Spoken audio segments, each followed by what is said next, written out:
శనివారం రోజు విడుదలైన ఢిల్లీ అసెంబ్లీ ఎన్నికల ఫలితాల్లో బీజేపీ ఘన విజయం దక్కించుకుంది. మొత్తం ఢిల్లీలో 70 స్థానాలు ఉండగా అందులో 48 సీట్లు సాధించి 27 ఏళ్ల తర్వాత మళ్లీ ఢిల్లీ గడ్డపై కాషాయ జెండాను ఎగురవేసింది. వరుసగా 3 సార్లు కేంద్రంలో అధికారం నిలబెట్టుకున్నా ఒకసారి కూడా ఢిల్లీలో గెలవలేకపోయామనే బాధను బీజేపీ పోగొట్టుకుంది. ఈ నేపథ్యంలోనే ఎన్డీఏ కూటమి నేతలు బీజేపీకి ప్రధాని నరేంద్ర మోడీ గారికి శుభాకాంక్షలు చెబుతున్న విషయం మనకందరికీ తెలిసిందే.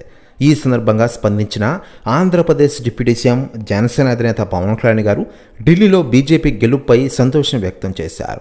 ప్రధాని నరేంద్ర మోడీ ఎన్డీఏ కూటమి పార్టీలకు శుభాకాంక్షలు తెలుపుతూ ఒక ప్రకటన విడుదల చేసిన విషయం మనకందరికీ తెలిసిందే.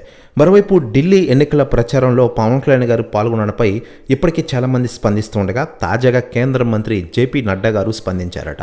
ఆయన మాట్లాడుతూ పవన్ కళ్యాణ్ గారు ప్రస్తుతం మంచి శక్తివంతమైన లీడర్గా ఎదుగుతూ ఉన్నారు.